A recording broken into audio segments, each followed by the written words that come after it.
Hi, this is Luke with London Woodcraft. In this video I'm going to talk to you about this carbon fiber scale I made with a G10 backspacer.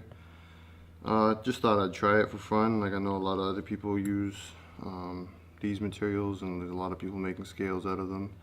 And I mostly always did wood because I had a lot of experience with wood, but I found it was in some ways easier, being that once I finished I just had to kind of sand it down and polish it, and it was done. I find a big thing with wood, if you want it to turn out well, is you need to finish it properly. And when I got to the point when this was done was about the halfway stage when I'm making wood scales. So in one way it was easier, in another way, you know, it's a little bit more of a pain. I gotta wear certain protective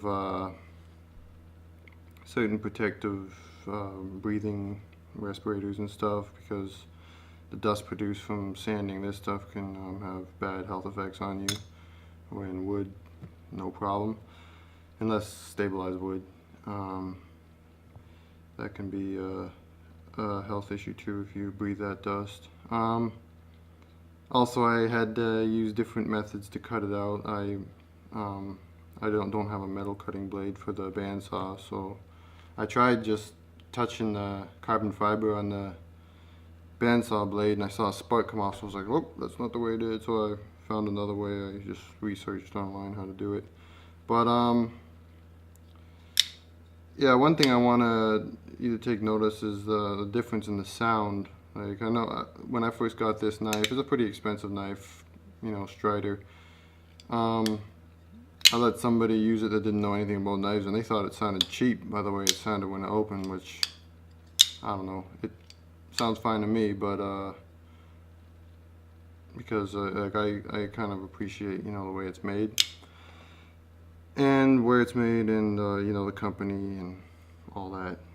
You know, if you own one of these knives, it's because you have a certain appreciation for them. Anyways, don't want to get into that, but I'll compare the sound difference between the carbon fiber and the G10. And I made the carbon fiber, well, not that I milled it down, but when it came, it was about 1/8 of an inch, and I just left it that because there's no point in sanding it down to be as thin as this G10 is, which obviously was cut out from like a 3/8 piece or something, 5/16, whatever that is.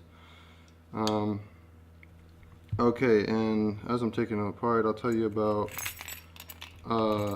one reason I never made backspacers was because if you don't have the exact thickness of the blade combined with the two washers or bearings, whatever technical term is called, then the knife will be off-centered, and I don't know if well, anyways, the Strider was perfectly centered before I started taking it apart. You could take my word for it, or you could look at I know Striders, as far as I've seen, they've always been like perfectly centered, but this one was too. Okay, taking this apart here, you notice these just kind of fall out. I don't know if that's because this knife has been taken apart a whole lot before, but I think they're supposed to kind of fit in there snug. As you can see, I designed the backspacer a little bit different than the way this is. I just thought I'd give it a little bit of strength, being that it's not part of the carbon fiber. It's not part of the scale. Like, this will obviously be strong because it's, you know, it's all one piece. So this gives it a little bit of more strength for when you have it apart. And it's milled out there that's where the pocket clip goes. You can see on there. Now, one thing I wanted to show you, yes, before I started to make, which I will be making backspacers for other knives too, but I have a micrometer, and it can get me within 1/10 of a thousandth of an inch, and it is really crucial having a precise measurement. If you see, I got the blade and the two washers, and I'm getting, well, 2.05 thou. And on my backspacer, see, I got the same here, 2.05. However, when I made this, you can see like G10 comes, this one is an olive green and a black, but you can see I sanded too much there. And this here, see, it's about 2.01. And because it's closer to the blade, when I tighten it down, you'll see the results of that. Of course, I wouldn't sell this one because it's off 0.04 of an inch, but it does have a minor effect on the centering of the blade.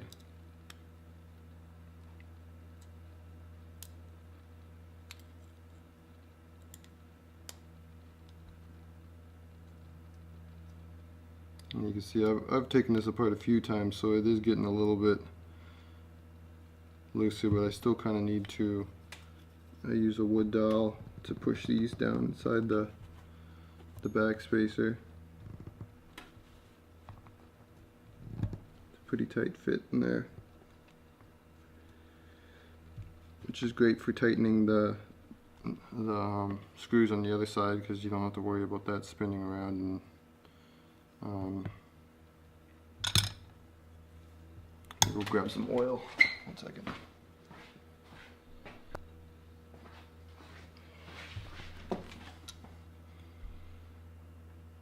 This is just motor oil. I know other people, they're synthetic, whatever, best kind of stuff to use and everything, but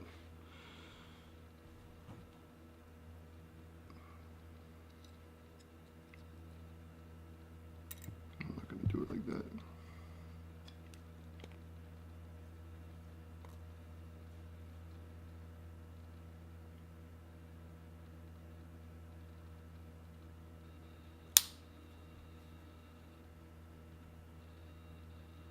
I already got oil on the inside of the washers, so I don't need to add it there.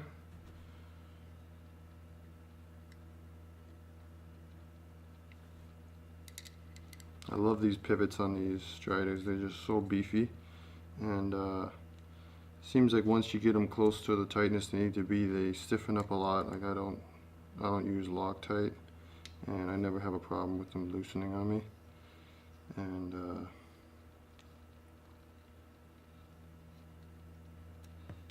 I'll get that to the right tightness once I have these in. But this scale just came out perfect. I mean, everything lines up amazing. So having all the experience with making the wood scales definitely helped with making this. And so this is my first scale that's not wood, and my first backspacer. So I'll show you what the problem is. I'm not, although I like to think I'm perfect, I'm not perfect for the first time anyways. With the backspacer, I'll show you what that 0.04 of an inch does. And you can see it's off-centered a little bit. So you can see it's just a tad off to the side,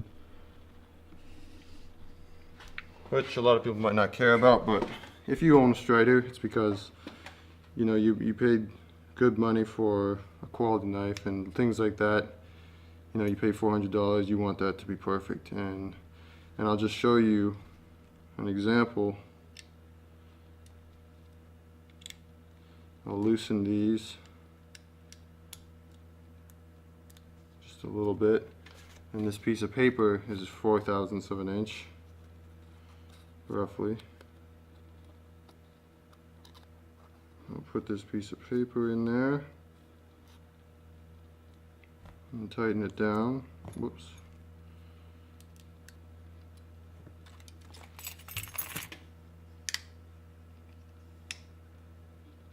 And you can see now it's like, now with that piece of paper in there, it's perfectly centered.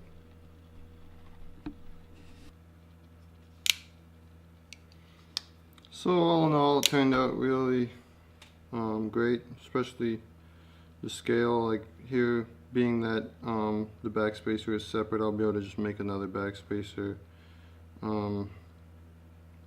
for this without that flaw there, and you know, it'll be functioning just like a factory strider knife. This one here, like, it came out perfect. Sometimes, being that it's handmade, there could be like some minor imperfections. Usually I don't like let any imperfections go, or if something comes up and there's a problem, I'll let the customer know and ask them if they want like a discount or if I should start over, which I've had a few times. People will just take the discount because it's things that they don't even, it doesn't even bother them, but I like to have it as perfect as can be. And with a knife of this stature, you know, I'm pretty sure anybody who wants work done on their strider is going to want, you know, it's going to want it done to perfection. So that's what I have to offer. I don't have, oh yeah, one other thing. I know a lot of times, I know on the striders, this does not butt up with this side, the G10, but I didn't intentionally make it so that it meets on each side, because I know that the stress of the knife on the carbon fiber, I don't know how it's gonna handle, but just to show you that it still does make contact on this side. See, well, must have had some oil in there because it came out pretty easy, but before I was ripping the paper off, see there's still contact there, but there's also some contact on this side.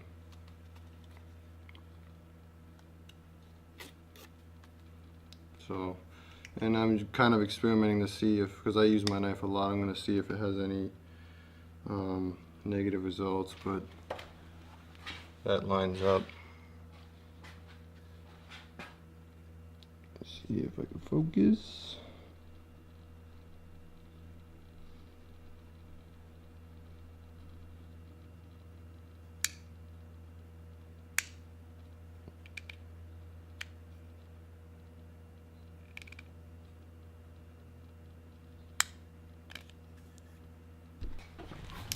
Lines up very nice, and sound a little bit has a little bit of a different sound to me. I'll play them back and forth when I'm editing the video so you can hear.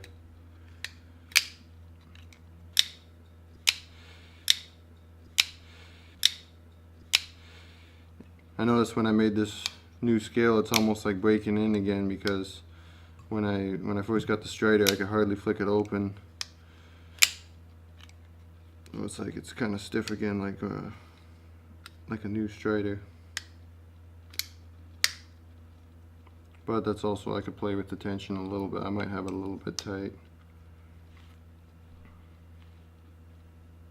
One other reason wood is more complicated to make is because there's all kinds of different kinds of woods, obviously, and some woods the grain will be going all over the place, which has its disadvantages because you have to pretty much sand everything, because if you take any kind of blade to shave it, it'll dig in and chip out. However, a straight grain wood will have a more tendency to split, and that's one thing I did not want to try making a wood for this knife for, is because the thickness here is so,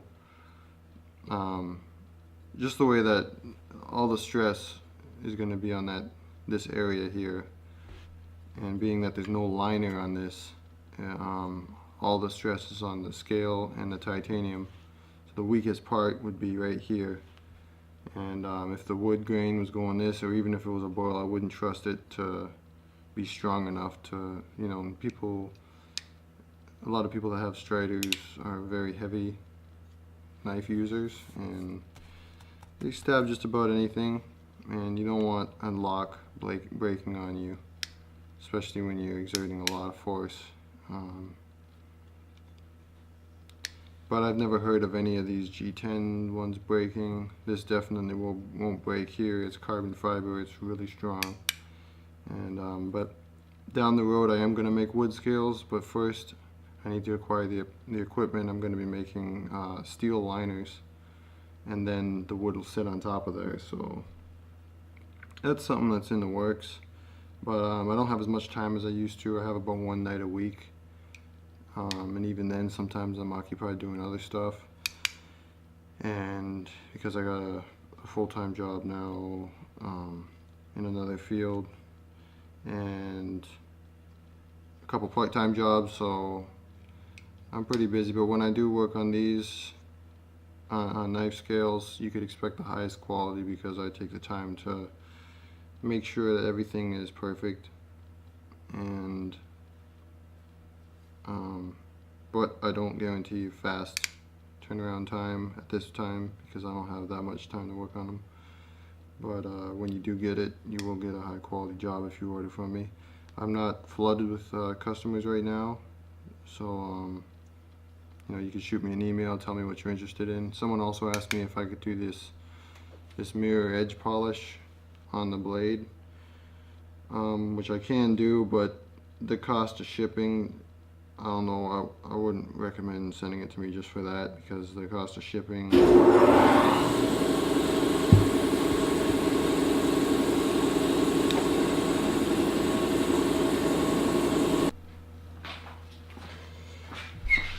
And the air compressor is rude. Anyways, the cost of shipping just for me to polish the blade would probably be more than you'd want to pay for me to just polish the blade. But it does take about 3 hours, and it's still, like, even after that, I could still, like, if you look at it in direct light, sunlight or something, you could see superficial scratches. So I don't know. If you wanted that, you might try doing it yourself or something. Also, it scratches a lot easier and shows fingerprints, so, you know. But it does have a mirror effect on. And you could look behind you if you don't have a rear view mirror in your car. You can, like, have an excuse for why you're taking pictures of your knife while you're driving and tell the cops. But then they might just point to your rear view mirror and say you do have one. Then you're screwed. So, but other than that, it acts kind of like camo. It blends into as long as it's not sunlight shining on it. Anyways, that's all kind of fun stuff. Anyway, thanks for watching the video, and hopefully I do some more cool stuff soon. And, thanks for all the followers. I think I'm almost to 1,000 followers on Instagram now.